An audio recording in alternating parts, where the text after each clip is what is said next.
So this is a cold one with Corey and Carlisle. And if you don't know already, this is simply a free-form conversation recording session where Carlisle and I, we sit down, we have a six-pack of beer, and we talk about things that happened the previous week before. Now, these are more like audio podcasts, which means that they're longer than our video reviews, and they're also unedited. So if you're offended by the foul language, you might not want to listen. But if you aren't, then sit back, hang out with us, and we hope you enjoy. Thanks. It's 1 a.m. That means it's time once again for A Couple of Cold Ones with Corey and Carlisle. Now, see, you always jumped on me about saying time. You always jumped on me about doing that. And I decided to do it just this once. Why this once?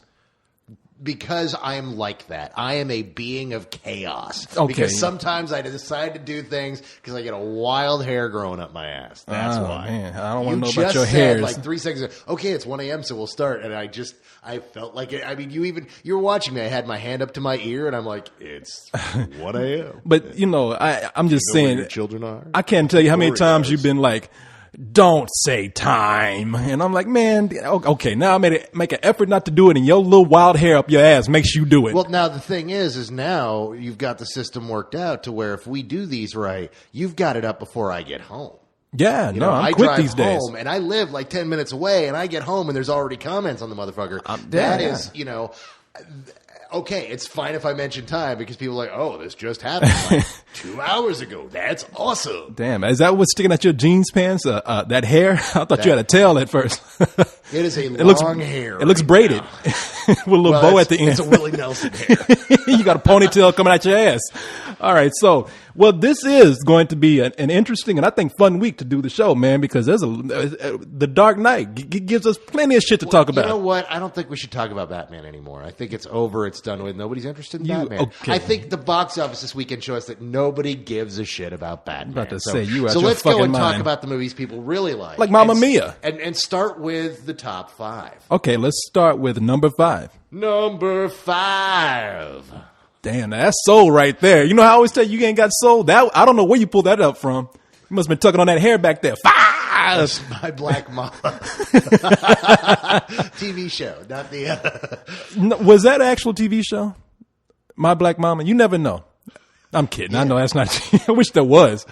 I remember Don't that. make me break my foot off in your ass. I remember that there was. That's My Mama, Yeah. and she was black. I thought maybe the working title was That's Then My there's Black Mama. Then there's My Mother the Car. No, that was a real show. That was a pilot. Oh my Yeah. God, what a bad But none of that has to do with the top 5. Even though the way Number remakes are 5. going, they might make them. That's My Mother the Car movie one day. But number 5 is Hellboy 2: The Golden Army. Yeah, you know what? I don't know how I feel about Hellboy 2. Sitting here in my Hellboy shirt right now. Dude, this movie's awesome and it deserves it. Well, it deserves it, but I'm not even saying this because I'm not bringing my bias into this. I never do, but it fell off pretty fast. It fell off to number 5. I'm just saying. It did. No, yeah. it totally did. It was one of those niche comic things. It's done really well, but it hasn't done, gangbuster blockbuster numbers. It's just funny because last week it was number 1 and Journey to the Center of the Earth was number 3. It actually fell below number 4. Which is Journey to the Center of the Earth. You got to sing it, man. Come on now. Number 4. I got your eyes closed and everything. Look at you. Making love to the microphone. Oh, yeah. Yeah, Hellboy made $10 million last week. Journey to the Center of the Earth made $11 million this week. Now, there's a really good reason for this. Why? Well, let's see. If you were going to go see a comic book movie this weekend, what were you going to go see?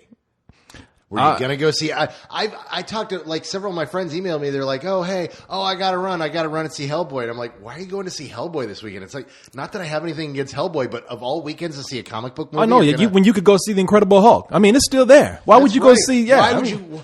Or that? That's crazy. I'm sure something else probably opened up. That's I pretty can't good. remember what it is right now, but I still haven't seen it. Everyone I talk to talks about how it's a big steaming pile of crap, but that it's fun to watch. well, Hellboy is up to 56 million and Journey is up to 43 million. So, I mean, they're both doing all right business. Yeah. I mean, it's all right. So, Hancock is number 3. damn. I reversed it there. I'm so sorry. I didn't mean to do that. I spoiled the surprise, It's all but there good, it but is. it's Hancock. It is. And- Everybody knows Hancock ain't going anywhere for a while. Yeah, no. It's it had again, another, we've got 3 superhero movies in the top 5, dude. Whoever thought we would see the day where the top 5 would be just completely run by superhero movies? Who thought we would see a summer that would be run by superhero movies like this? This is insane. This is the thing. It's craziness. I've taken so much crap from you guys For what?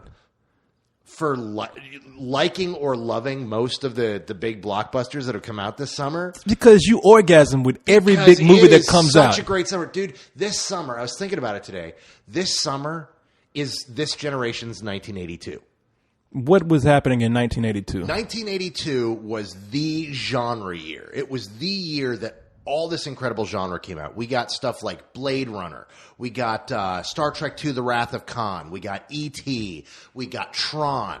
We got... was Tron that same year? Yeah, Tron was that same year. We got like little crappy fun things like Krull. We got really terrible genre that's still fun. And see, you are like so right. The Winged Serpent and Megaforce. See, that's what I'm telling you. But no. That is what happened in this year. We have some good movies that are good and they deserve to make the money. And there are some movies that are just making money because they are released at the right time and have the right ingredients. I'm not arguing that, but what I'm saying is we've had such a great year quality-wise in terms of the type of genre films we've got. Even though you guys are fair to Midland on a few of these films, there's easily 6 or 7 movies that have come out this summer that you're still going to watch 2-3 years from now. What summer can we say that about since, 1999? 99 was the last time we had a halfway decent summer. This is the first time since 82 that we've had tons of genre films come out. I'm sure I could find something. 99 was Iron Giant, Matrix, Tarzan. I love Tarzan. I know that's crazy, but I loved it. I was also going to say 99 was Fight Club, Matrix, Fight Club, Iron Giant, Sixth Sense, Blair Witch. I think even 99 was American Beauty. 99 also had Requiem for a Dream. No. That was 2000. Was that 2000? Okay, so I'm off by a year. This is the first year since 82 that had such a strong genre. Well, something like Hancock, like I said, Hancock was just. I think that is not that great of a movie. I think the first half is great and the second half is okay, but it's a Will Smith movie, 4th of July, and it got special effects already, and I'm probably going to own it on DVD. That's you. Out of it. I'm just saying. That's you loving things. That's you. I'm loving. You were just full of love. I love movies, and I love that this summer. You like a was dog. The best summer we've had in this generation. The summer compared to you were like a dog with a heart on in a room full of legs. You just gonna hump anything that just, just feels that's you. so not true. You love all that shit. No, I don't love, because if I did, then I'd love many other things that we will get into later, one of which is on the list today.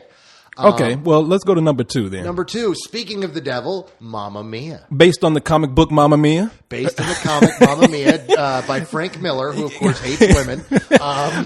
No, Mamma Mia. So is this movie. No, oh, man. We didn't even do... I'm getting up a review for this. I wish we all could have recorded one because I'll get into that later. You say you wish we all could, but let's be honest. Only 2 of us saw this. Well, no, that's true. And I wouldn't push this on anybody. No. Leon and Cyrus, they were fucking Neo on this shit. They were supposed to show up too, and they didn't. We saved seats for them, and they did not show up. Now I will say that I like a lot of this movie. Well, okay, for those who, we haven't done a review, so I'll just say, Mamma Mia is based on the stage play. What was it, 99 when it came out? I think it was 99, and it's made like $2 billion. No kidding. Since it's released, and it's based all on ABBA songs. That's not hard to do when it costs $90 to $200 to see the thing per person. Who pays that kind of money to see this shit? People in New York City. People in New York City. And people who visit New York City. I haven't paid to see this, so you ain't got to worry about me. No, you got in for free, and so. Well, I saw the movie. I didn't see the stage play. The thing is I was looking forward to this because I grew up on ABBA music. My mother loved ABBA, so I know ABBA Gold inside and out. So I was like, you know what? I could like this. And I've been known to like musicals. And there's parts of this that I really liked, but there's parts that I really hated. Well, like the middle? Like all of it except for the beginning? Every moment where in the first act, when all the girls keep showing up, whether young or old, and they keep squealing at the top of their lungs, there were dogs miles away that began howling at the sound of that. Bitch, shut up! Yeah, and the weirdest fucking thing was the fact that they every bit of this movie was recorded in ADR. Which, for those of you that don't know what that is. They recorded in post. They did it in post-production. They re-recorded all their lines. It sounds like one of those old, bad, dubbed movies from Italy in the 60s and 70s. No, instead it's a new bad dub movie. Let me tell you something what I didn't like about this movie. You talk about ABBA. There's people who I talked to who kept giving me that reason. Oh, I love ABBA. Well, you hear ABBA fucking everywhere, man. I was sitting in Denny's that night after I got through with the movie, and an ABBA song came on. I said, I'm not even lying. I said, you cannot escape this shit. This movie's riding off the popularity of fucking ABBA music. And then, on top of that, I put that in the review too that me and co-host did, the squealing. I was like, every woman in this movie, their dialogue is... I was like, I can't take this shit. And on top of that, dude, this is a musical, man. Now, how can you have a musical and have people in there who cannot sing? Pierce Brosnan? Well, now that's the weird thing. Now, what the fuck? What the fuck? I'll tell you what the fuck. That's what's so weird about this movie is the director thought it would be cool to make a musical with people where they would occasionally be off key or they would be, they wouldn't have the ability to sing because they wanted it to be a more realistic musical, and that makes it awkward at times because you're just like, why are you singing badly and intentionally singing badly? Well, I tell you, there were other women in that movie who they were singing badly, but they knew it, and they were grinning, and they were like, and they come on, they'd be like, take a chance on me, and then they would have Pierce Brosnan who was sitting up there. Why were you channeling Ethel Merman? Because I don't know. Hello, my baby. If you need me, let me know, and I'll be around. If you got no place to go and you're feeling down. Well, they did have that one woman who did remind me very much of Ethel Merman, so I was doing that I was doing it on purpose. She did a very bad Ethel Merman, but and we had to see these 80-year-old women in swimsuits. Oh man, Jesus Christ! But Pierce Brosnan, he had this look on his face like, I'm gonna sing my ass off, and I know I can sing. And he sat up there, since you're gone. He was doing that commercial, like what was it? Is it the Bud Light commercial? Where it's like the guy comes in, he's like, I don't watch TV, dude. I have no. It's radio too, where they. Listen to the radio. Dude. Okay, never mind. I had computer. They had you heard of these things are called iPods. I have that too. I got about 5 of them. You want one? And yet, no. They had those Bud Light commercials where the guy comes in. He's like, "Oh, Mr. So and So's like the Mr.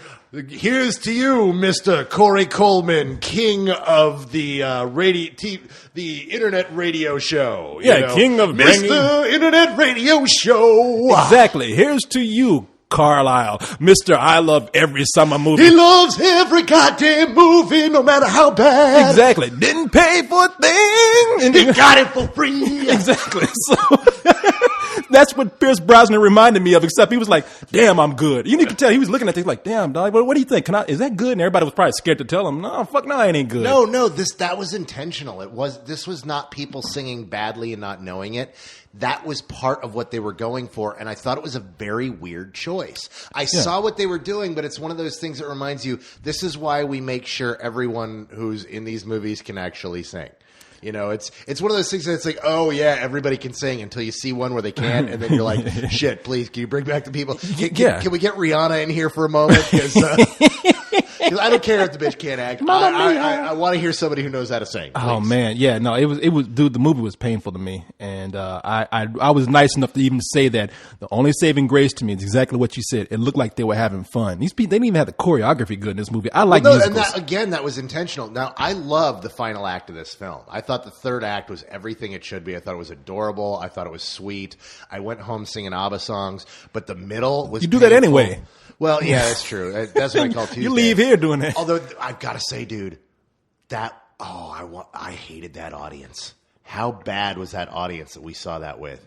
Were they that bad? Oh my God! I had this monosyllabic woman who was sitting behind me with this big ball that had all these shiny lights in it, and she kept shooting the lights in my eyes, and it was just like driving me nuts. And by the third time she did, I turned around and I said, "Could you please turn that off?" Oh, why? Is it bothering you? And I'm like, yeah, you've shot it in my eyes like 3 times. What was she using? It was this big, like, ball that's filled with lights that you. Why would she bring that into the movie? Because she was a moron. Let me continue. Because what then happened is she turned it off and then she thought she was cute and turned it back on again like I wouldn't notice. I would have picked that shit up and played dodgeball with her fucking face. The lights go down and she's still playing with it. The guy Chris, who was running the screening, had to come up and tell her to turn it off. And then this woman proceeded to laugh and clap and stomp her feet every time someone so much as slipped on a wet board or made a silly face. I think this film is filled with. You know who I'm talking about now, don't you? Yes, I do. I know exactly. Right fucking behind me. I didn't know she brought in a fucking glow ball, but she had a fucking glow ball. I was gonna rip her fucking throat out. That is the most annoying woman in the world, man, because she was back there. Not only was she laughing at everything, but she was the kind of woman that would say something every time somebody said something funny. Yeah. Oh, look, they fell. And like, bitch, I see. I got eyes. And the thing I'm watching is, the same fucking movie at you the are. stuff that wasn't funny. Like the the stuff movie? where it was somebody would they're in the middle of a dance scene and they kind of slip on a wet board and make a funny face for half a second and go on with what they're doing. And she's like, that was awesome. Oh my God. Oh, that's fucking country. Shoot you in the fucking face. That's the one I'm talking about. That's the woman that was her second outing to see a movie that year. And she helped the film make $27 million. Her and a bunch of other fucking idiots like her. Anyway, $27 million. That's the top 5. So, no, wait a minute. There's more. No. What else could? Oh wait, that's right. We forgot to talk about number 7, Space Chimps. Oh, Space Chimps did come in at number 7. You know, people got mad at us last week because we forgot Meet Dave because it wasn't in the top 5. Forget Meet Dave. We didn't see Meet Dave. They didn't show it to us. We didn't even know it was fucking opening. It just kind of went, "Hey, here's Meet Dave," and it was. I didn't find out until after last week's A Couple of Cold Ones that Meet Dave had come out. I had meant to bring it up. Someone messaged me going, "When are you going to do a Meet Dave review?" And I'm like, "When did that come out?" Fuck. Well, thank you for mentioning Space Chimps because last week I meant to bring up Meet Dave, not making it into the top 5, but it had been released last week. Yeah, movie didn't do that well. In fact, when you don't show it to critics and just kind of dump it out there, when critics can't stop talking about whatever's out. I mean, come on. The movie's a bomb. How was Space Chimp supposed to make any money this weekend when all anyone could talk about was Mamma Mia? And okay, let's cut the bullshit and get to the real shit here. To say okay, yeah, I know. Everybody out there knows fucking Dark Knight came out this week. Every single one of them went and saw it, unless there's some sad, pathetic loser with no life or something like kids. And those poor people are sitting at home right now going, "I wanted to see Dark Knight this weekend, and I'm the only one in America not to." Actually, there are a lot of people in America who still have not seen it because that shit's sold out. Well, only 20 million people saw it this weekend. Only 8% of America went out to see A Dark Knight. 20 million people plus an additional 135 million. So I'll do it for you. Number 1. No. I saw the about 20.94. Oh, you're talking about opening? Saw it this weekend. But this movie has grossed like $155 million. $155 million. Beat Spider-Man 3. That record was held by Spider-Man 3, and it beat that. Yep. And now for a 3-day weekend, exactly, it is the highest grossing non-holiday weekend of all time. And I knew that shit was going to happen. Now, I ain't going to pull the shit that you do on me every week talking about, and I'm going to give you a big heaping bowl of crow. I was actually going to bring this up. I was very cautious about this because everyone's like, "Oh, it's going to be the biggest movie this summer." It's like, no, it's not. Why not? Well, because every time one of DC's movies comes out, we get all excited and go, "Oh my God, it's going to be the biggest movie this summer." When the first Batman came out, we're like, "Oh my God, this is going to be so huge. It's going to be awesome." It made $49 million its opening weekend. It was the first movie, though. It was the first movie. 3 years ago, Batman Begins made $49 million, and all told, it made $205 million. So I was concerned. Yeah, that's worldwide, though. I think. No. Worldwide, it made $300 million. Yeah. But so I was being cautious because I'm like, you know what? I want this. I wanted it to be the biggest movie this summer because there's nothing more than I want to see than a real, true master craftsman director handling mature material and mature comic book material and selling it to American audiences and have that beat the crap out of any big budget spectacle that comes out this summer. That's what I wanted to see, but I was so terrified that it wouldn't. I'm just happy that it beat Spider-Man 3, a movie I did not think deserved Neither that of title. us did. I Man, mean, people think, see, you guys didn't call me up to come to that review. And that was one of those times where you're like, oh, we don't need Carlisle. And then you get ganged up on by Leon and Cyrus. That is the had one done where they drugs that week. Apparently, you're talking They about getting love ganged it. up. They were mad. I mean, Yeah. the time when I talked they're to the only two people in the country that like that fucking movie. well, They're there's a bunch of 13-year-olds too that love it. But the day that Leon and I talked about it, and at the time I probably was just like a little more persistent in my opinion because I thought it was inconsistent with a lot of Leon's reviews. I mean, everything that he complains about in a lot of other movies was in this movie. Yeah. And the thing is I loved this movie. Loved it up until the big black suit turn. And you could tell that was the point where Sam Raimi no longer gave a shit about the movie. But when I told Leon, I said, man, because he asked me, so what'd you think? And I guess he thought I was going to say I loved it. And I was like, I thought it was just all right, man. I like watching it. I don't think it was that good a movie. And he looked at me and he's like, I mean, you should have seen the hurt on his face. He was crushed. You see, he said to me, I knew you were going to say that. I was like, wow, are you, Leon, is that a tear? I said, When did we get married? What the exactly. hell is that about? And during the review, they were just, I mean, they got gay. I'm not lying about that. Dude, Leon looked at listened to that Cyrus. review, and I'm like, this is the one time Corey fucking needed me, and he didn't call me. Leon for backup. looked at Cyrus, and he said, I could just kiss you right now. And you could tell he meant it. And I was like, Jesus Christ, these fools are gay for each other. For this moment, Spider-Man made them gay. Spider-Man totally made them gay, and that movie sucked ass. But this movie, oh my God, how good is this movie? Oh man, this movie's brilliant. This movie is absolutely brilliant. The hype that I heard for it, even I had to remove myself and say, I cannot buy into this anymore. There's people just riding the hype and saying that it's good because they feel like they have to. And I went to see it and I was like, nope. Everything they said. It's one of those movies that everybody hypes it up. I had my written review online. And I got inundated with email after email going, you're overhyping the movie, dude. You're going to ruin it for me. There's no way I can enjoy it. There's no way this movie's this good. No way, no fucking way. You guys are just overhyping, blah, blah, blah, blah. And then Friday came, and I started getting a trickle of emails and going, dude, I saw it.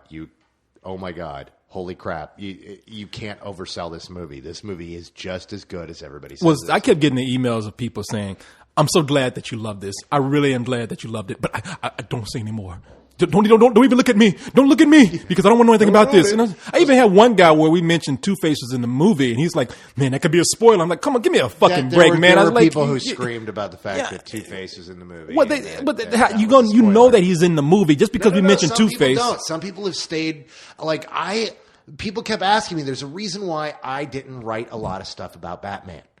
People are like, why didn't you do blogs about it? Why didn't you talk about all the trailers? I've seen one trailer to The Dark Knight. I saw the one that was attached to I Am Legend when it came out. I avoided everything else because my ass was in the seat. Well, I didn't need to be shown a frame of that film. Well, listen, I'm just thinking that there's so much that was coming about this movie. There's no way you can avoid every detail. And if you do, why would you even peek at something like what we did? If all this time you avoided knowing that Two-Face is in the movie, but all of a sudden you watch our review, that's your fault, man. I mean, why would you even take that next step? No, there's a certain bit to that, but really that was one of those things where it's like, dude, you click on the IMDb page and it says Harvey Dent / Two-Face. Exactly. If you know anything about Batman, you know that Harvey Dent becomes Two-Face. Exactly. And there's no reason to put Harvey Dent in the movie as a main character unless you're going to make him Two-Face. Because look at what they fucking did last time. I mean, they had the perfect person for Harvey Dent. And then they went Billy D. Williams? Billy D. Williams. Exactly. Dude, how cool would have a Billy D. Williams Two-Face have been? Exactly. And they decided, no, we really want to go with someone else. We're going to change who Harvey Dent was because we want a bigger star. And so that's when they went with Tommy Lee Jones. But those movies don't even exist to me. Not anymore. Both of them. I mean, at the time when Batman Forever came out, I said a lot of people, they liked that movie. I never liked that one. A lot of people let that one slide, and then it was Batman and Robin that they said sucked. But I told people, look, to be perfectly honest, hold on. I mean, I'm just saying, Batman Forever was a precursor to what Batman and Robin was going to be, and I told people that is not that good of a movie. The thing is, there was never a Batman film until Batman Begins that I liked when I walked out of the theater. Now, the original Batman I grew to love after the fourth time I saw it. Like After the fourth time you saw it in the theater? No. Oh, no. I only saw it twice in the theater. It was it was like I was watching it on HBO, and I was like, oh, I guess I'll watch this. I saw it on video, and because there were things I loved about it. I really wanted to like it, but I was always disappointed with it. And I watched it, and I could finally separate myself from the Batman in the comic and see this as its own thing and go, oh, okay, I dig this as a separate story of Batman. I can dig this. But that's not what Christopher Nolan did. Christopher Nolan he remade Batman. He remade Batman in the same way that that Richard Donner remade Superman with the original Superman and Superman 2. Yeah. Like Christopher Nolan has made the definitive Batman. In 30 years, people are going to be talking about this theatrical version of the Batman. And unless something weird has happened, it's going to be the best. Well, I'd have to admit, I'm one of those people, and I've told people this over and over again. I never was overjoyed with the first Batman. I thought that, I think today, back then I looked at it and I was like, wow, the Joker's really cool. And they sold that movie on that character. But if you look at that movie, and this is why I never saw it twice in the theater, I just said, man, the script sucks. This story is just not that good. No, I like the first one. Now, just an hour ago, I just got done watching Batman Begins again. I threw that in on my big screen and decided to watch it again, kick back on my couch with a friend and watch the movie. I was like, wow. This is so not nearly as awesome as The Dark Knight is.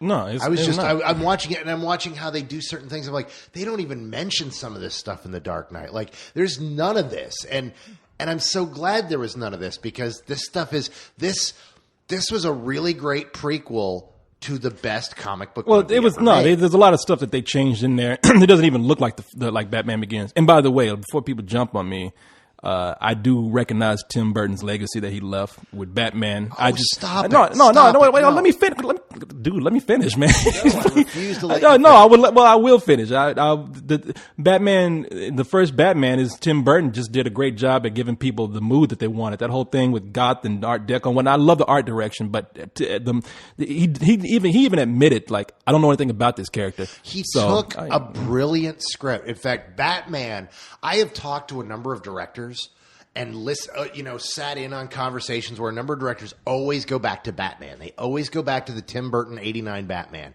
as the script that got fucked over by a pretentious director. Because if you read the original script for Batman, the one that they were going into the project with, it was genius. To this day, people have sat down and going, oh my God, what a great film. And only a quarter of that survived Tim Burton. What was the rest of it like? You know what? I haven't read it. It's one of those things that I'm supposed to have read, but everybody always fucking talks about it. Well, even some of that art direction goes to Anton Furst, the guy who did a lot of the artwork for it. So sure. I just think it really did create a lot. It created a theme for Batman. It created version. Well, it was good. It's a very good artistic movie. But as far as a script goes, it's not a good plot. And it's really not. And to top it off, one of the things I always hated about the Batman films.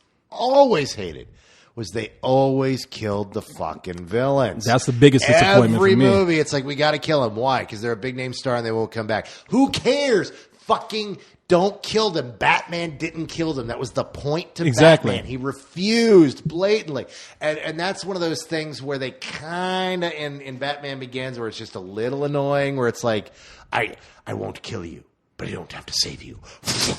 And then I fly out to the back of the subway car and let Ra's al Ghul go to his death. It's like, that's not Batman. But you don't know for sure still. No, if you don't, character, because he's Ra's al Ghul. Exactly. I mean, he's a fucking badass and he's fucking immortal. But still, point is, Batman wouldn't do that. And I was kind of like, in this movie. Well, I don't even want to spoil anything. No, I'm not talking about spoilers. In this movie, they have Batman be Batman. Whatever happens, Batman doesn't pull one of those, well, I could save you, but I won't.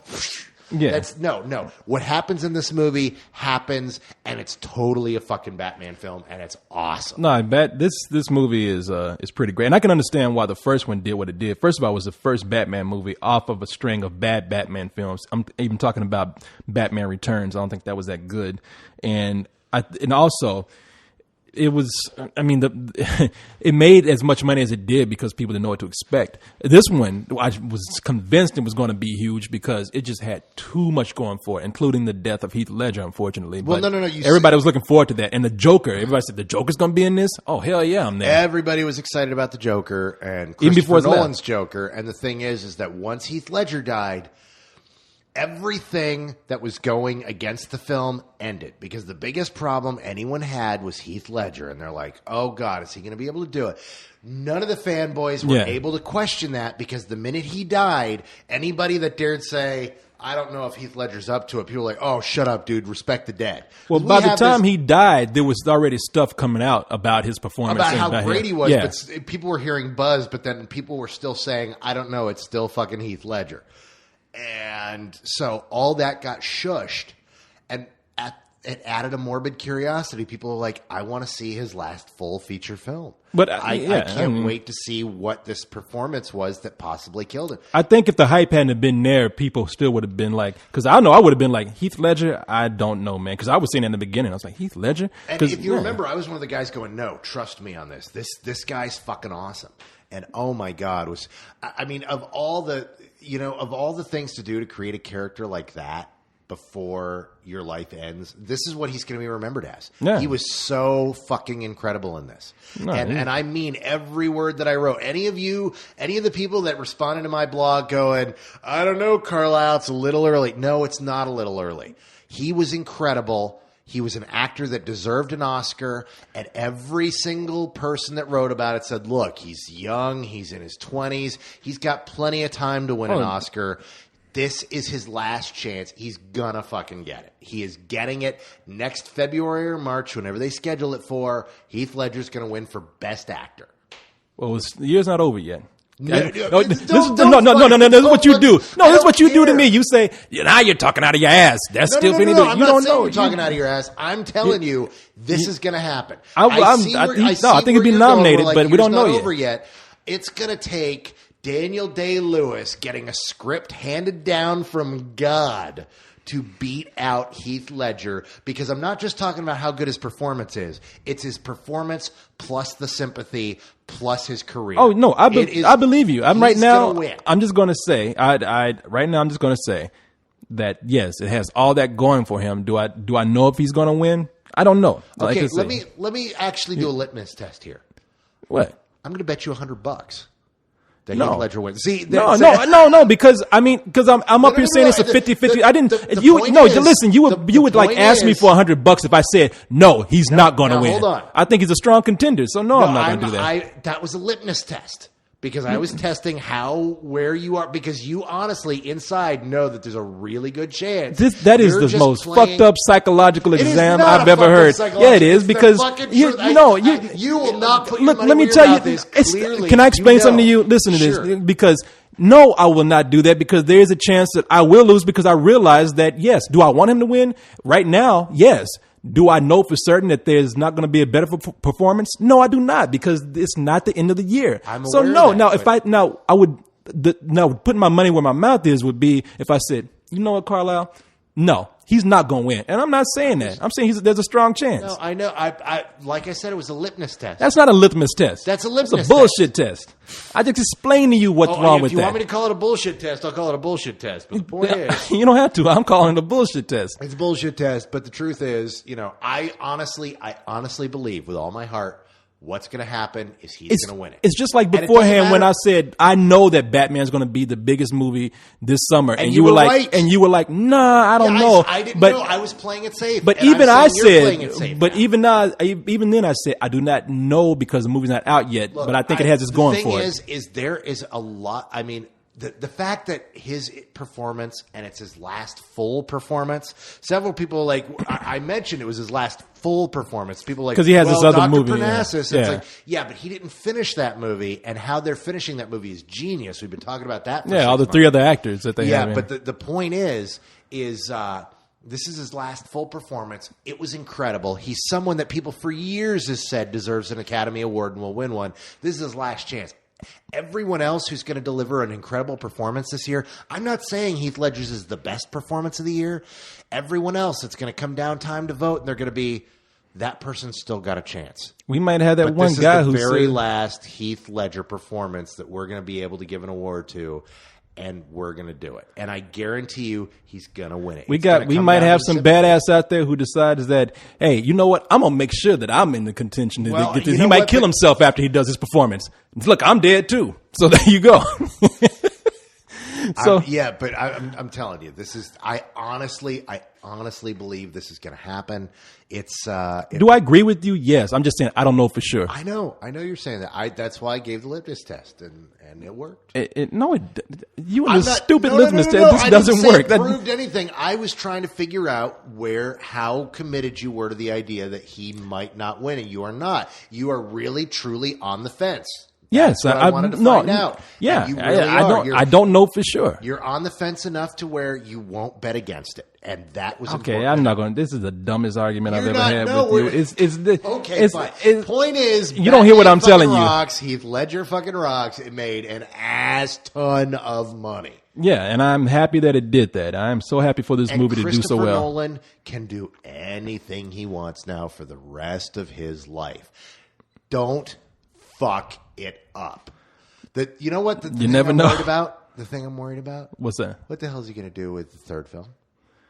Is he going to do a third film? He's got to. There's no way he's not. Even if he says, you know what, I really don't want to do it, Warner Brothers will back a dump truck full of money up to his house and dump it in his front yard and say, come and fucking work on the third film. Well, I've sat back and thought of that too because I agree with you. I think they will get him for a third one. It's going to be extremely hard to top this because you've had the villain that everybody wants to see. Now you're stuck with some villains who are either not as interesting to the general public or it's just they're too exaggerated to be in that world. No. There's a lot of really good ones. There are a ton of really good heroes that he can do. In fact, the more I've been thinking about it, there's one I'd really like to see. Well, which one is yours? 'Cause I'll tell you mine, but go ahead. Dr. Hugo Strange. Which character was he? This is a guy who he's not as well known because they haven't done him in a lot of the outside things. You've never seen him in a Batman film. I don't think you ever saw him on the TV series, but he is officially Batman's first recurring villain. He was a guy who's a psychiatrist who became obsessed with Batman, but not to where he wanted to kill Batman like so many of his other villains. He wanted to become Batman. He wanted to assume the identity of Batman, and he finds out who Bruce Wayne really is and ends up trying to fuck him over so he can take the mantle of the Batman. Okay, would you do me a favor? My hands are crippled. Do you see what this beard did? What the fuck is going on with this beard, man? This beer, I'm telling you. You breathe on this beer and it fizzles out the bottle. Look at that. I just opened the cap. I'm watching.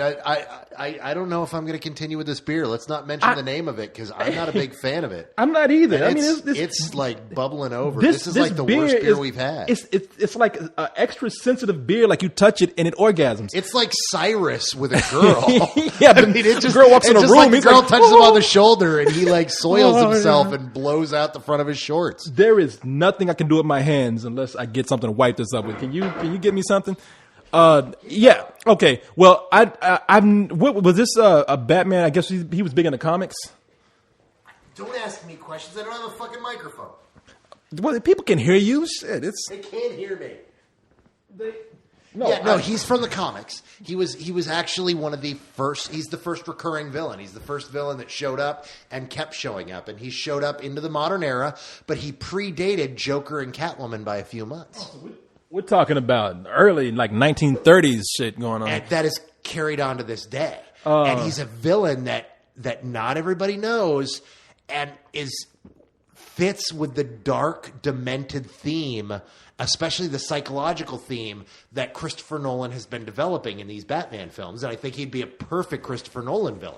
Well, Imagine what it would be like if a psychiatrist discovered who Bruce Wayne was, who Batman was, and wanted to become the Batman and kept fucking with the Batman psychologically.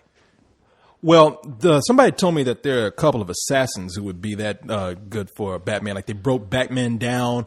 That's what they do to their victims. They break them down before they kill them. And these two assassins broke Batman down. What? Oh, keep talking. Okay. Well, My suggestion for a Batman villain is something like you said. It would be a character who is deeply psychologically disturbed and would add to that whole theme that Christopher Nolan is going along with, and that would be Scarface. Scarface is another character that a lot of people don't know, and I'm surprised that I know him, but a lot of people probably do because he was in the animated series. And it's such a this is really cool. It's a guy, he's a very meek, shy guy who's a ventriloquist. And his dummy is the one that controls his personality.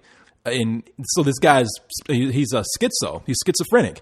And his dummy is the one that commits all the crimes, calls the shots, actually runs a mob ring. A mob ring is being run by a dummy. Now, I'm sitting up here talking. I don't know where Carlisle went. He just got up and left the room. I don't know why. So if it sounds like I'm rambling, it's because I'm wondering what the hell happened. Where did he go? First, he gave me this towel to wipe this beer up with, and then he left the room. While he's gone, it'll be a perfect chance for me to tell you, I'm sorry about being late again this week. I haven't had a car. I just got one. I'm updating stuff right now. It's been a very busy weekend. After this week, it should be a little bit better. So I was telling everybody about Scarface. I was listening. Okay. I was actually listening. I think that would kind of gotten to me already. I was about to say, I was like, where the hell did he go? You just got up. I was like, are you Batman? Just gone. I just had to go solve a crime. Oh wait, I'm talking like Batman again. I have that gruffly cigarette voice. Yes. But I think Scarface would be a cool ass villain, man. A guy who's running the mob with a dummy. Yeah, except that it could. Christopher Nolan would make it work. I believe in Christopher. We believe in Christopher Nolan. That's what people need to put on a fucking t-shirt. Okay, we believe in Christopher Nolan. But I don't know if Scarface is the one. I can see it. I see it working perfectly. But I can't be convinced that it would totally work.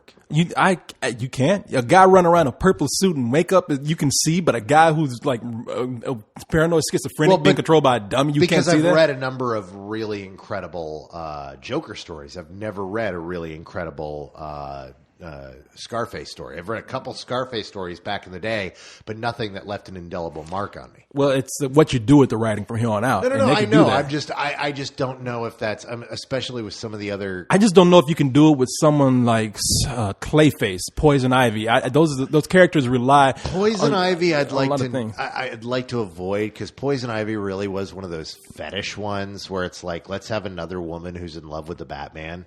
Yeah, exactly. But also she controls plants. She creates these giant Venus flytraps, and it's just not going to work here. I don't know. I mean, the thing is Christopher Nolan has not defined this as a universe that is devoid of superheroes. So it's not so far he has. No. So far he's offered us a universe that is devoid of that. But Batman's universe was like that at the beginning. Batman's stable of villains were never superpowered until later in his career. Yeah, but I'm talking about as a movie that has created a certain tone. I would be interested to see how you would pull something like that off. Do I think that's the wisest thing to do? No, because there's so many other villains out there that don't have like so-called superpowers. There's a number of things that people have mentioned that sounds good, like Philip Seymour Hoffman, the Penguin. As the Penguin. Yeah, that would be interesting. People keep talking about the Riddler, and it's like, you know what? I still have a bad taste in my mouth from Jim Carrey's Riddler. Yeah. And Riddler really was kind of a goofy villain. I'd like to see the less goofy villains. I'd like to see his darker villains. That's what drew me to Hugo Strange, was the fact that not a lot of people know him, but he really does have this really great dark story going on with Batman. It's two things going on there. One, they have, as we both said, a whole array of villains that nobody's seen that they could bring out in the open. The other side of that is that a lot of people would love to see his interpretation of some of the better known villains. Sure. So I don't know. No. I'm down with that. I'm really curious. All I know is that I don't want to see Harley Quinn. All right. Yeah. Okay. I would not want to see that right now either. Before we go on, because I want to move on with some non-Batman stuff real quick before we get back into it, because we got some emails here, and they're good emails they just happen to be about Batman. We'll get to them, but. One, we were talking about what was going on in the theater at Mamma Mia. Did you see all the drama with the guy that took the the popcorn tub out the trash can and got some free popcorn? They kicked him out. No, man, it turned crazy. They came in, they talked to this guy, and they told him, and it got to be a big deal. Just simply taking a trash can, a popcorn, what would you call that thing? Bucket out of the trash can and taking it up there and getting some free corn. Popcorn turned to a big deal. they came in, they kicked him out, and while he was walking out, he grabbed his daughter, kind of lifted her up, and when he was dragging her out, she hit this woman, and he just told her, he said, "Get out the way, you fat bitch," and it walked out, and that turned into something like an assault charge or something. This woman called the cops. Lori's friend, who was sitting next to me, had to come out and say, "Look, ma'am," and it's the woman with the crutches. You know that woman who's always in there? And some people say she's scamming. Some people say she's not really crippled. She just likes to get to the front of the line because she can say, "Let me through, I'm handicapped." I don't know if that's true or not. I'm not going to even say that I would buy into that rumor, but that's what a lot of people think. All I know is she didn't have. I'm not going to say anything like that because I don't know. Yeah, that's what I'm saying. But I don't know. She never had crutches until after her handicapped husband died. No, I know who you're thinking of. No. It's the same woman. Old woman? Yeah. No. It's not that. It's a younger woman. It's a younger woman. She's always been on crutches whenever I've seen her, and everybody says she's. Oh, I have no clue who this is. The woman that you're thinking of. So, okay, people, look. Whenever we go to these screenings, there are regulars who show up. They're people. They're called prize whores. They're people who go around to now. Well, some of them not all prize whores. Some of them just come to the screenings. Right. The prize whores are the ones that go around to all the radio.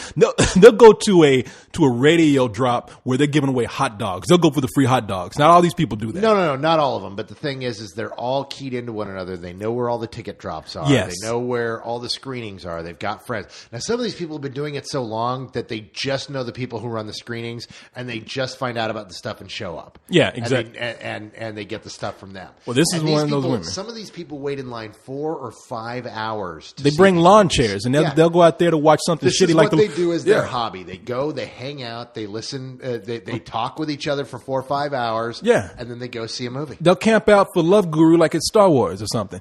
But so this woman is one of those people. She's at every screening. Why did you have to remind me of Love Guru? Because it's always been on my mind. You're gonna suffer with me. But she was at so she was here. Lori's friend had to go out to the lobby and tell the police, no, he did not hit her with his child on purpose, and that it was just an accident that the girl hit her on his way out. He just bumped into her. This guy who stole a bucket out of the. No, I've never seen this guy before, and I was wondering even what the big deal was then. I would have come in and just said, "Look, sir, if you ever do this again, we're going to kick you out." But it turned into a big deal where the guy was like, "No, that wasn't me," and they found out that it was because they had witnesses, and the police were called up next. So I was surprised you didn't see all that because it was right in front of me. I was being distracted by the monosyllabic whore that was sitting behind me with the ball. Oh, that bright ball distracted you. Meanwhile, it was an amazing amount of drama that went on during the screening. So yes, you are correct. That was one of the most bizarre screenings that we've had. And the audience was just, oh my God, retarded, pretty much. I honestly believe some of those people were bussed in on a short bus. It was really ridiculous. It was. Leave it to ABBA to bring out the Mensa crowd. Man, I knew at the moment I walked in it was going to be crazy. Seeing all those women in there, I was like, oh shit! All right, whatever. Not just the women; it was just the people who went to this one particular screening. It happens, man. It happens. We'll do for one every year. Gave it out and where they gave out tickets. I guess maybe they gave out tickets at Golden Corral on Shrimp Night. Golden Corral is a big buffet place that you will find some of not exactly the classiest people eating the buffet. No, I would there. not say the classiest people. Not at all. No. Now, I love me some Golden Corral.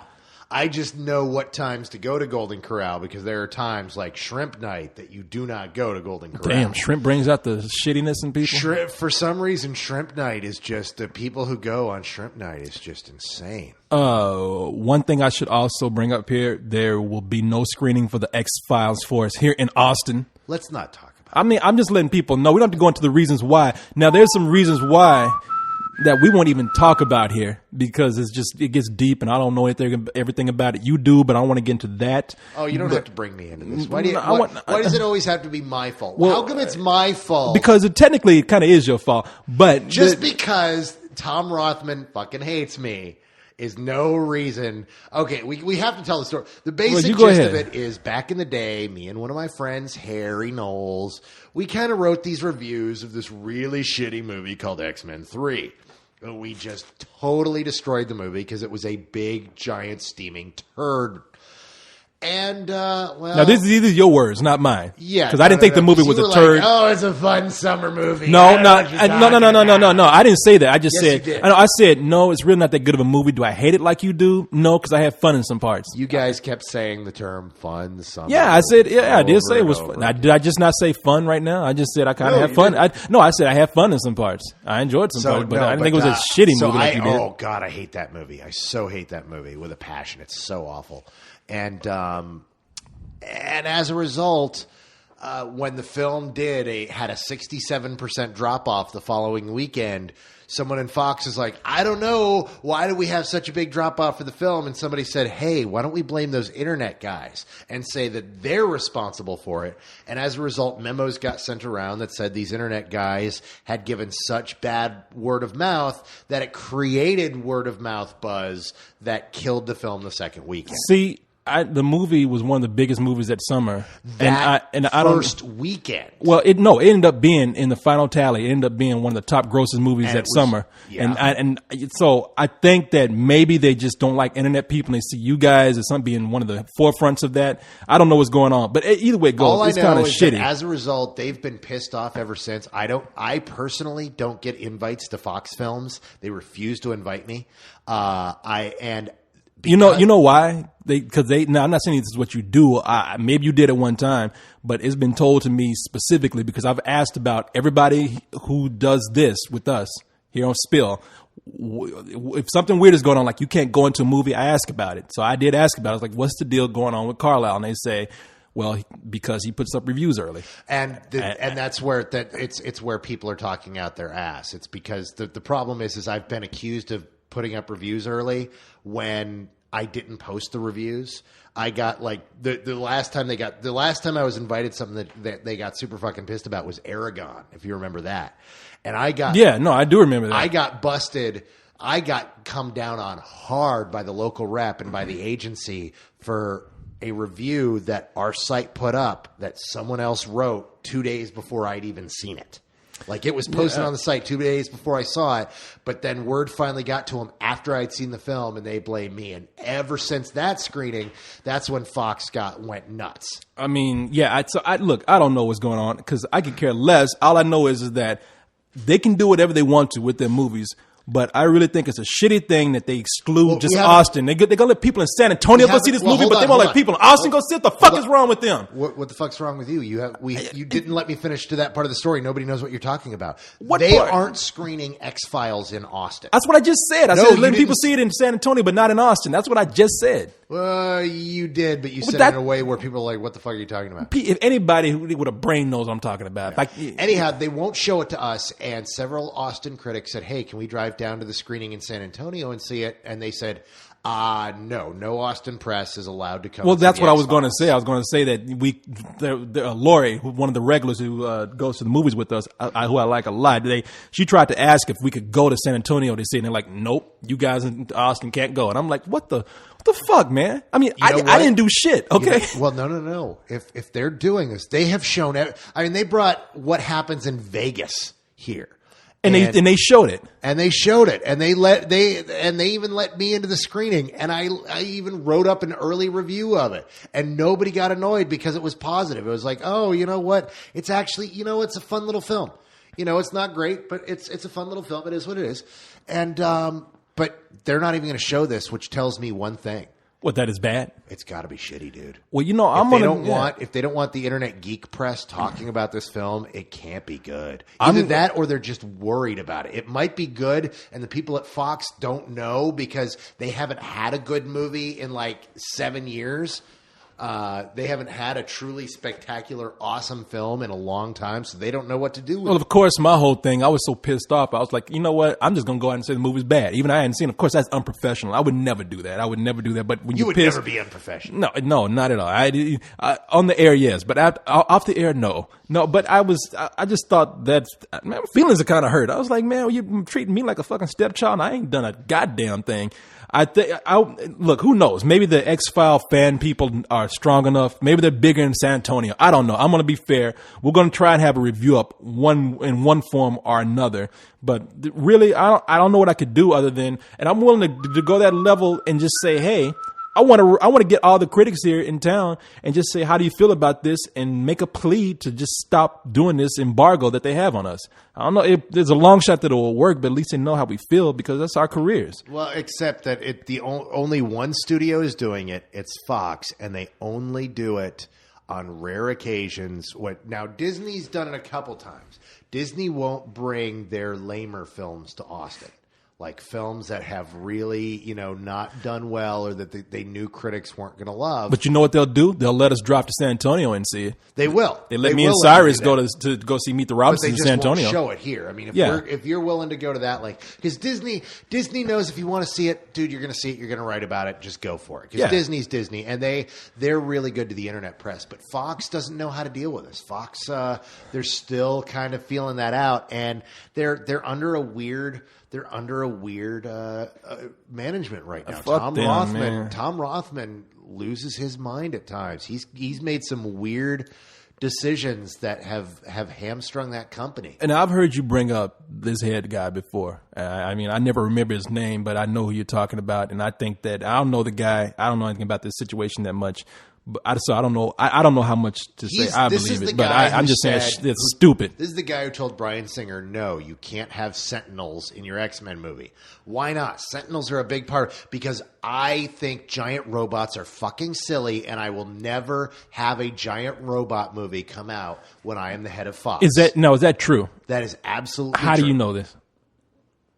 I mean, I'm just. How do you know? This is what I do for a living, dude. But I mean, where'd you hear this? Is this a rumor? Or is this true? I mean, this is true. This isn't a rumor. This is why Bryan Singer wasn't allowed to do Sentinels. The most he was ever allowed to do was have that giant head roll in. That's why there was no that giant head Galactus. Was 3. He didn't do 3. No, the Sentinel's head. That was but that was the one thing they were allowed to do. Was have the big head roll. They were not allowed to show that. It's why Galactus in the Fantastic Four film appeared in a giant cloud, and they were never allowed to show Galactus. This guy, he thinks that nobody, and of course, as a result, another studio does Transformers, and what happens? It's fucking Transformers. It makes $1 billion. Yeah. He's not in touch. The minute he took over, Fox took a nosedive in quality. And there used to be a time in my life when I now this is what you say. I don't know this for sure. This is you. I don't know this for sure. But this is what I do. There was a time in my life when you heard those drums and you heard those, the horns kick in, and you saw that logo and the lights going back and forth. You're like, oh God, this is going to be awesome. This is a Fox film. And we don't have that anymore. Every time, Fox is not known for its quality. Fox has, they took the Aliens and the Predator series that they had and screwed them into the dirt. I have to admit that I would have to go back and think about whether every Fox movie is not a quality movie. I'm sure there are some out there, but I will say for Alien versus Predator, I don't care what anybody says. Those movies are a travesty, given what they had before. You got 2 great movies that have led up to some of the biggest shit piles we've ever seen, and I will argue that to death with people. The best movie that Fox has put out, not Fox Searchlight, because Fox Searchlight, whoever's running Fox Searchlight, they know how to. It's their independent angle there. The smaller movies are. They do the smaller. Those are the people who found like little things like Juno. And they did a Little Bit Sunshine. They always find good stuff. Fox itself, the ones that produces their own films, dude, the best movie they've put out this year was Jumper, which was fun. Which was not that bad. But it wasn't great. That's the best movie they've put out this year. I have to go back and think about that. Not that I'm disagreeing with you just to disagree with you. I'm just like, I don't want to talk like I know everything. That's okay. Because I do know everything. Of course. I will share that with everyone. Please, enlighten me, please. Yes, Guru. I am the Guru Carlisle, and I will make a movie that will be 90 minutes of suck. All right, man. We're down to the wire right now. Real quick, people want to know what we thought about the Watchmen trailer. I still haven't seen it. You haven't seen it? I haven't seen it. I have seen it. Won't say anything about it to you, but I don't know if people have been complaining a lot about it, but I thought it was kind of cool. Dude, everybody's saying it's cool. I am so terrified of this movie. I knew that the trailer would look cool. Look, Zack Snyder knows how to make beautiful movies. He made Dawn of the Dead, and he made 300. Both were beautiful. But both were adaptations, and both were so not faithful adaptations. He does not know how to faithfully adapt something. And here he's got the single greatest comic book story ever written. Yeah. And I'm terrified that he's going to change it because he sat down with his wife and wrote the script again. And you know, these are the people who added that stupid, whiny political rape story into 300 with a character who appeared in one frame of the comic book. So I want this to rock because I love The Watchmen and I want to see it awesome. Yeah, I think they did that for PC reasons in 300. With this, I'm going to hope that he's as terrified as everybody else and that he knows that he doesn't want to pull a League of Extraordinary Gentlemen with this, which was another one of, what's his name's stories, who's the author of Alan Moore. Alan Moore. Yeah, Alan Moore was responsible for this. Alan Moore hates Hollywood and what DC has done to some of his works. Some of them. Yeah, some of And them. some Yeah. of them are awesome, like V for Vendetta. No, V for Vendetta is actually a really good movie, man. I saw that when it was out of the theater. I saw it on video. I was like, damn, I wish I had seen this on the big screen. We were talking about it, and you're like, man, I don't know. And you did that whole big thing about the Burger King, and Yeah, I was actually, joking, you know what? man. But that was my joke too. Yeah, exactly. I'm No, like you know thinking that I was mother. like, no, I'm the one that made. You know that mask looked like the Burger King. Come on. Yeah. But yeah, no. But let me tell you, from what I've seen, is for burger. beef for burger. Yeah. But no, what I'm telling you, if you're asking me, my simple answer is, hey, it's too early to tell what the movie's going to be like. But for what I've seen in that trailer, I got chills, man. I thought it was brilliant, and I love that. I love that comic, man. And you Watchmen. know, I'm the one image that I've seen that just pisses me off is Night Owl. Yeah, there's a lot of people have said that, and they have that old image. If you haven't read the comic, look, Carlisle and I'm going to talk about this for a little bit, and you probably, if you haven't read the comic, it's going to be lost. But they had that old picture of all the old heroes, and a lot of people did a compare and contrast, and I think they were just being a little bit nitpicky on it. But a lot of people got pissed off about that because it's different. Well, the problem I have is very simple. In the comic book, the Night Owl puts on his costume and he's pot-bellied. Yeah, yeah. And that's the whole core of his character. He is this 45-year-old guy who wants to relive his glory days that are long past him. He was a costumed adventurer in his 20s. He was having wild sex and living the life and busting crime, and he was important. And now that time is gone, and he so wants to recapture it. Exactly.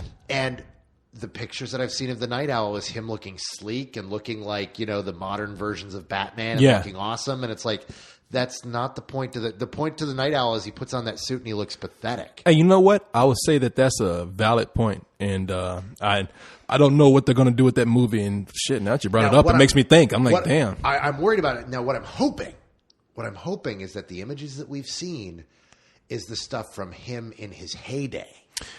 Yeah. And it could be the fact that they're hiding those images because not only is it great for the story if you hide it, but how do you convince people to come and see a movie about a pot-bellied superhero? Exactly. That's what I was just thinking. Let's cross our fingers and hope that he really does capture that and that they do have the pathetic pot-bellied superhero because that's vital to everything. That's the whole point to his character.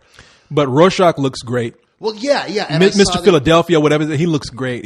Mr. Manhattan. I'm sorry, Dr. Manhattan. Mr. Philadelphia, the long-lost cousin to Dr. Manhattan. Dr. Texas. And if you, okay, kids, anybody out there, if you have not read The Watchmen and you like comic books, go out and buy the Watchmen graphic novel. You will not be disappointed. There is a reason it is considered the graphic novel to end all graphic novels. It still is. It's the first one we all owned. It was that first graphic novel that, like, holy shit, they put that all together in one book. Yeah, I'm going to buy that. I can't tell you how many comic geeks over the last 20 years I've known that have had that as their toilet reading material. But it's the second book after Dark Knight Returns. It's the second book that actually said, hey, this is what we're going to do to go back and re-examine the whole superhero mythology. Sure, yeah. And it was so great. And if you haven't read it, go read The Watchmen because it is such a great experience. Yeah, no, it is, man. I can't suggest that enough. So, yeah, I like the trailer that answered, and that was a good point you made, man, about everything you said pretty much. So, let's go ahead and get into some email. Wrap this thing up email. here. And it's all about Mamma Mia this week, right? Because everybody wants to know, Well, maybe for this first change email. Your mind on this. This first email might be very Mamma Mia might be the movie for this person, but it's not a relationship thing, is it? No. It's actually Does somebody have spots on their dick again. It's an. Because No, they got- I really you just put a cream on it, dude. Seriously. Yeah, don't that's what can email we me say? about We're, that. we're not gynecologists. Well, I play one on TV, but that's our that's just dermatologist in movies. here, everything. I Yeah, put we on the can- glove. I put my hand up there. What do you roaming around, look for your watch. And so, no, this email, I don't know if this is one of those emails you like or not, but then it's an odd email, but it's a thankful email. Well, just I don't know what we did here, but I'll read it. It says, I know this email is going to seem a little weird, but I really owe you and your site thanks. I am a gay 19-year-old, and until recently had been in the closet a long time. When I joined Spill back in February, I just wanted to discuss movies with other people. I soon realized, though, that not only could I talk to other people about movies, but I could also open up to people and let them know who I really am without being embarrassed about it. And he wrote reviews for, this guy said he wrote reviews for Wild Hogs, Chuck and Larry and whatnot, and he talks on his profile all the time. It gave me confidence at a point in my life when I was not ready to let my family and friends know. Even recently, when I was getting ready to come out, I thought about this site and remembered how it helped me. So thank you. I know it sounds silly, but your site has really changed my life for the better. I will continue to watch your reviews and visit Spill whenever I can. I don't know what we did. I do. What? Corey, you're an inspiration to everyone in the gay community to be out and proud like you are, to wear both earrings with pride. You inspire these people, and they go, look, if Corey can do it, I can too. Hey, whatever it takes, man. If that's what it takes, next year, whenever the next gay pride parade is, I'm going to be there in the front, twirling a baton, walking down the Yeah, street. like it's going to be the first time. No, they didn't let me in the first time. They really didn't You believe were it. in there with the Dorothys. You know it. No, well, that's in the back of the parade. They don't let me up front, man. Hey, from what I hear, the back of the gay pride parade It's the is where place to be. That's the place to be. You don't want to be at the front. You want to be at the back of that train. Exactly. It works backwards. You earn to be in the back. No, you know something, man. Look, okay, I'm not gay, of course not. Wow, we and we just alienated our gay community. I know. Way This to guy go. comes out with this email. You have to say that. No, look, I'm not gay. No one on the site is. No one on the crew is gay. But as you know, we even make gay jokes. But we are all supportive of gay people. And I guess this guy knows it. And I'm not going to mention who it is, but I guess he knows it because he's thankful for it. And I don't think we really did anything that much. But if it helped you out, then God bless you, man. Because I'm happy that you can be whoever you want to be. As you know, there's a lot of people make gay jokes with us, thinking that we're a bunch of gay bashers and that we're homophobes. We're not, man. We're actually the opposite. We love a good ass poke. Exactly. Now you say that every week, so hey, man. Not every week, but you know what? But This you is a think it every where week. was special. No, I really am proud of this. Every this guy. week, I always enjoy a good ass poke. Let me just say this. We didn't do anything, man. I mean, really, we didn't do anything. I'm not going to even take the praise for that. You did this. I'm proud of you for doing that. So God bless you, man. I mean, you decided to come out on your own. Dude, go get you some. Yeah, exactly. It's not. Be who you want to be, man. There's nothing more horrible than having to hide who you really are. So It's raining men. see, now do you see, Hallelujah. so Carla, I'm trying to be It's serious to you, my raining man. And he might be one of the macho gay guys. Look at you. And yet he would still love It's Raining Men. He Because probably- you know what? Even straight men Even love It's straight Raining guys Men. love that song. Shit, we get out there dancing too. But nah, man, good for you. Good for you. I will not take credit for that. All the credit goes to you. So let's go ahead and move on to some of the Batman questions that we Something have. people man. actually want to hear about. Oh man, people want to hear that. Just because you don't want to hear it doesn't mean that people don't want to hear that. People, see, you think that we are actually patting ourselves on the back when we read that kind of stuff, but we got to let people know that we're listening to their praise too. That's important. We're not doing this to stroke our own ego. Maybe stroke some other things, but not our egos. So, Yeah, because you never stroke your own ego. man, I do all the time, among other things. Let's see. Oh man, I didn't get the name for this guy, but this is about Wanted, and this guy says, with all the negative word of mouth from the fan, not word of mouth, but all the negative word from the fans of the graphic novel for Wanted, do you think that the next Wanted movie will get a reboot just like the Hulk got? And I'm like, no, because the Hulk was first of all, it got critically panned, and this movie did not get critically panned. As much as I didn't like it, it didn't get critically panned. This is a completely different. The real crux of it is The Hulk is an established character that is famous outside of the movie. They want to make a sequel to Wanted because it did so well. They want to make more money. Exactly. I don't know how the fuck they're going to do it.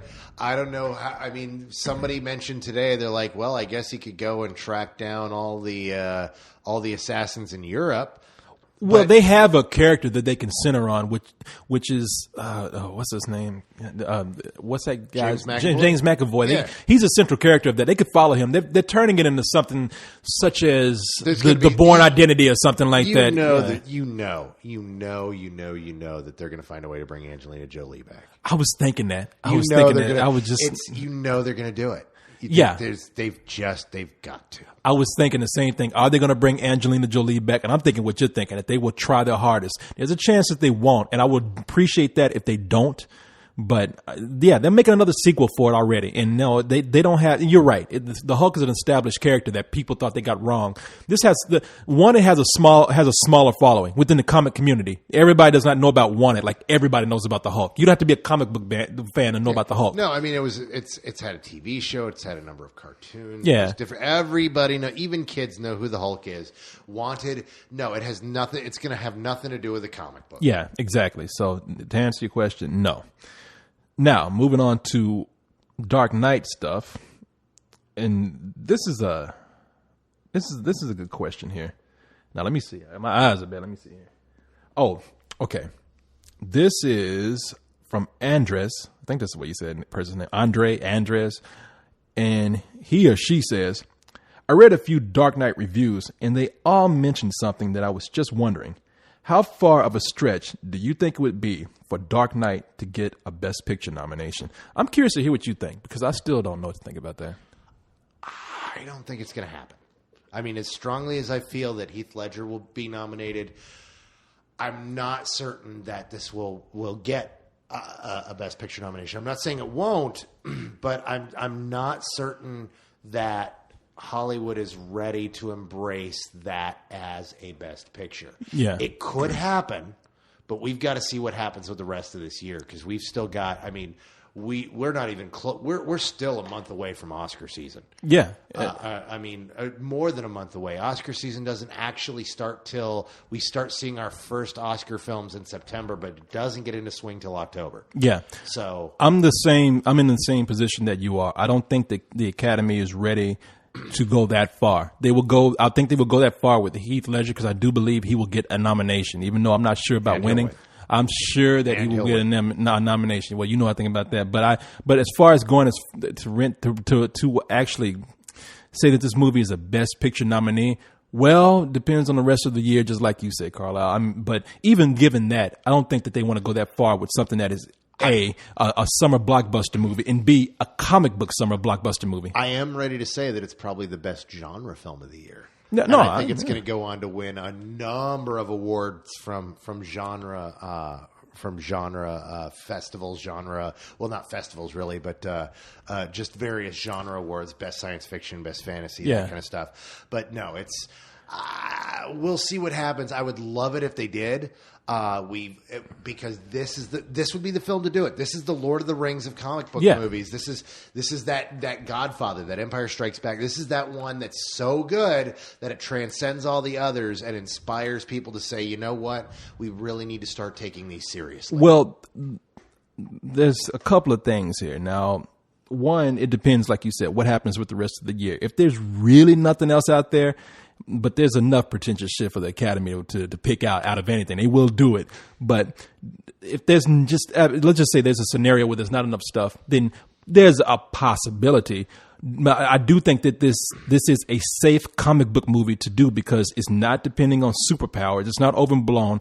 Really, if you want to look at this in another light, this movie is a spy film in a way. Well, actually, somebody made a criticism of the film this weekend, and I thought their criticism was right on. They just had the wrong angle. It's somebody who I always tend to disagree with to begin with. But David Edelstein, or no. It's they said that the film shouldn't be called Batman. It should be called City of Gotham, because it's really not about Batman. It's really about all these characters in Gotham City. And I was like, you're right, but you're wrong in that we we didn't spend too little time with Batman. No, what's so great about this movie is we spend time with Commissioner Gordon and find out how awesome he is. We do spend time with the Joker and find out why what he's thinking. We spend lots of time with Harvey Dent. We spend lots of time with Rachel. We spend time with all these characters so that when finally all the crazy shit that happens to them, it hurts. Yeah. And they put us through the ringer. I think there's part of me that if The Dark Knight weren't such a perfect title for this, City of Gotham would have been a great title. Yeah, no, but it is about Batman too. But it's just they did what they should have done. They build character in this movie. I mean, that's what you have characters in there for. If it ever happens with a comic book movie, this will be the one. Yeah, no, it's a safe. To me, Batman was more like James Bond in this movie. He was a super spy, not a superhero, and this is the movie where they can say, okay, this is a glorified crime film. We can actually do this. I don't like that you say James Bond though, because I see the gadget angle, but really this is a detective film. What? In a way, spies are detectives. But the thing is most spy films they're all about getting to the action. But notice what we're doing. Notice what we're doing. We're still basing this in realism. You say detective, I say spy. And we're not saying really superhero. With some people even saying crime movie. We're putting out all these things out there that pulls this movie out of the realm of comic books and puts it into more realistic settings. And that's and that's what happened with Lord of the Rings or Godfather. Exactly. These movies that were genre films. People forget that before The Godfather, mobster movies were just gangster movies. Yeah. It's just another freaking crime movie. It's just another genre film.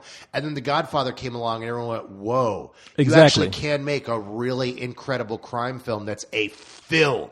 And ever since then, they were taken seriously. Well, this is that movie for comic books. No, you're right. Right now, it's the safest thing that the Academy can give a nomination to.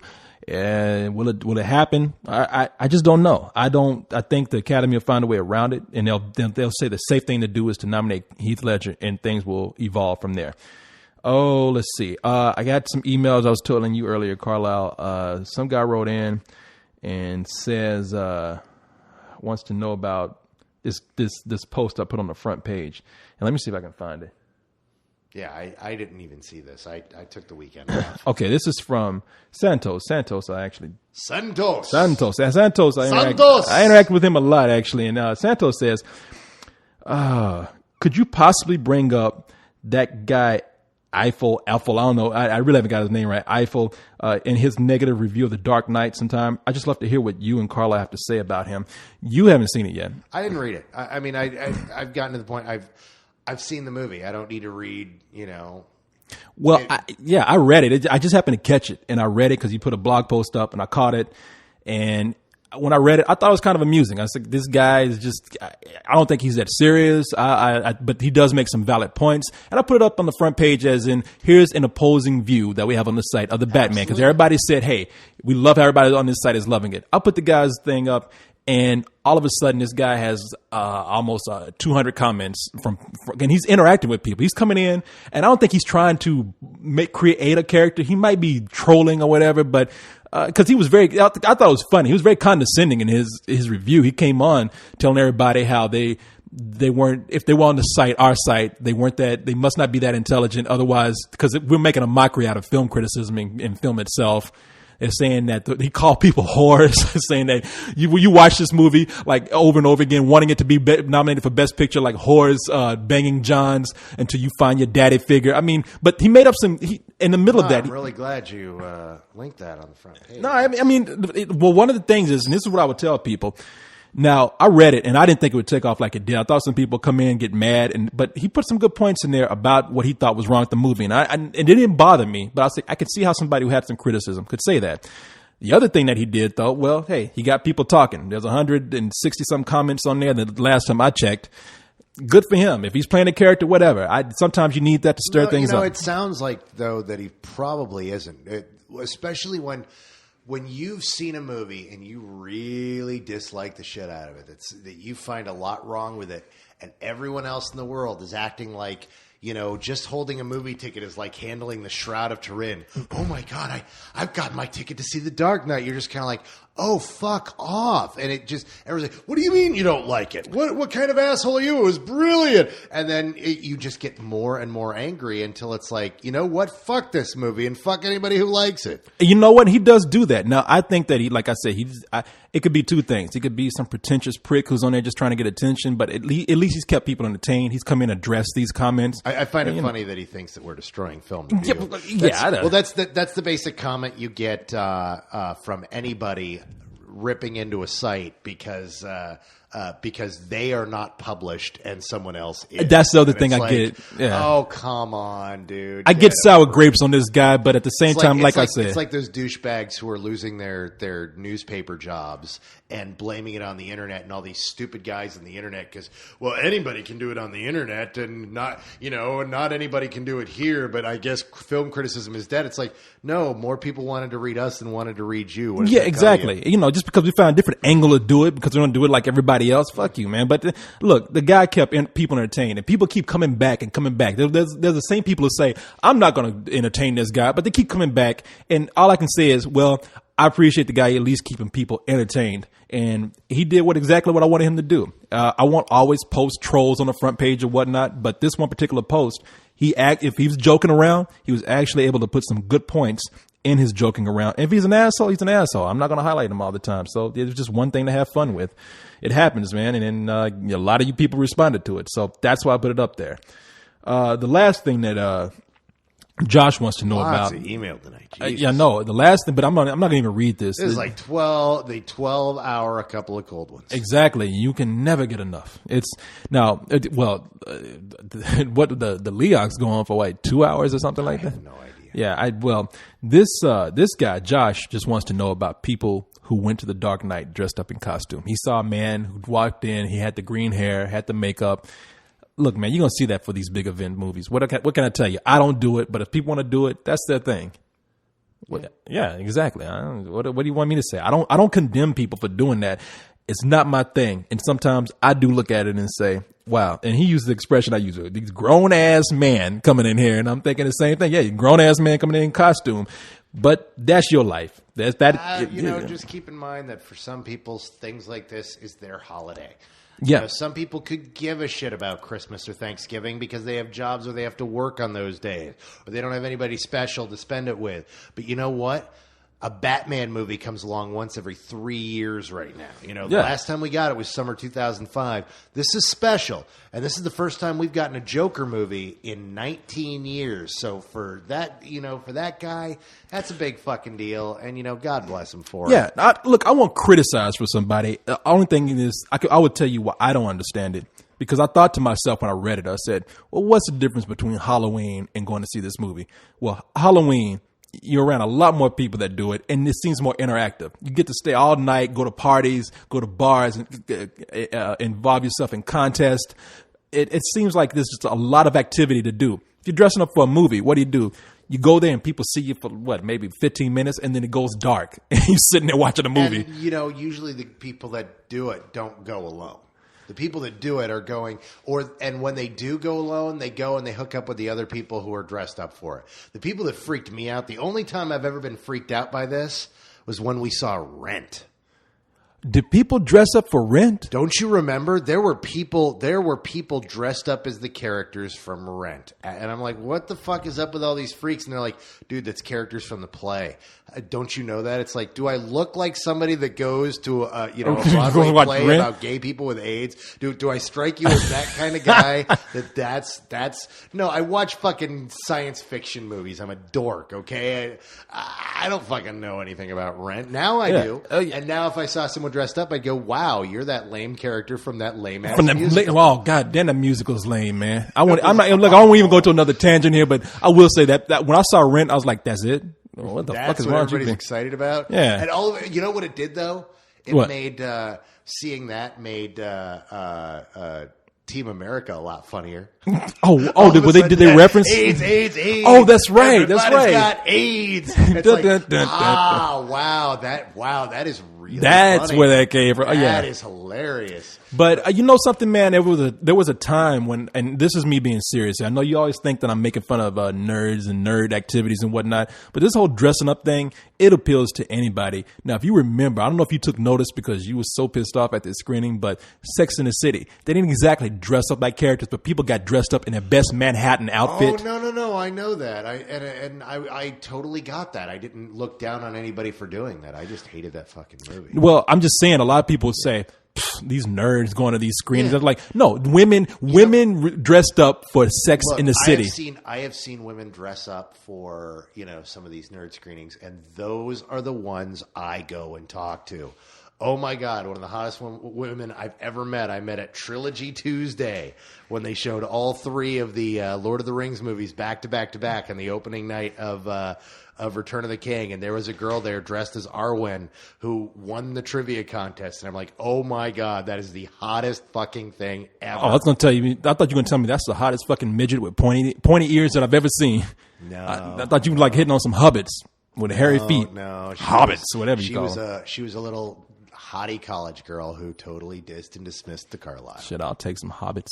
You'll take whatever. You're probably really excited about that commercial they're running on the radio now about the midget stripper that's showing up at one of the... What? Have you not heard this? That's the one radio commercial I have heard. Apparently there's some midget stripper coming to Austin, and they're playing carnival music and going, come to this strip club. Man, we've all got right. 3 feet 2 inches of stripper. It's Man, like, look. oh my God. You know, You're like shaking your head now, but you're going to look up online to find out what place it is, and you're going to fucking go. Okay, let me tell you this, man. I know I make jokes. We all make jokes. Like I was just telling this 19-year-old gay guy, we make fun of gay people. We make fun of everybody, even midgets, but a midget going out there and making a circus freak show out of themselves, especially stripping, I'm not into that, man. I don't think it's cool for the midget to do it. No, I won't. I will not, man. I got some scruples. Give that chick $1. I would. Now, if she wants to sleep with me, I'll do that, but I doubt that'll happen. So, no, I do not want to go out there and see her make a scene of herself, a spectacle of herself. I feel bad for people like that. I mean, because that's what she's doing. It's a freak show, and I feel bad for her. I mean, hey, if people are into it and she's getting money, so be it. She probably has more money than I do, but fuck it. I mean, now if she wants to come back and see me afterwards, yeah, she wants to strip for me privately. That's a different thing. I'll take that shit right there. Okay, all right. Now that's where we need to get out of here when I start talking like that. Yeah, I think that's where we call it a night. All right. Okay, y'all. Well, there's nothing more to say except good night. Yeah, and if you haven't seen The Dark Knight, loser. Loser. And if you have, go see it again. Brilliant movie. Yeah, I'm going to see it again. Unless you Ethel, then you don't think so. So good night, everybody. Good night, everybody.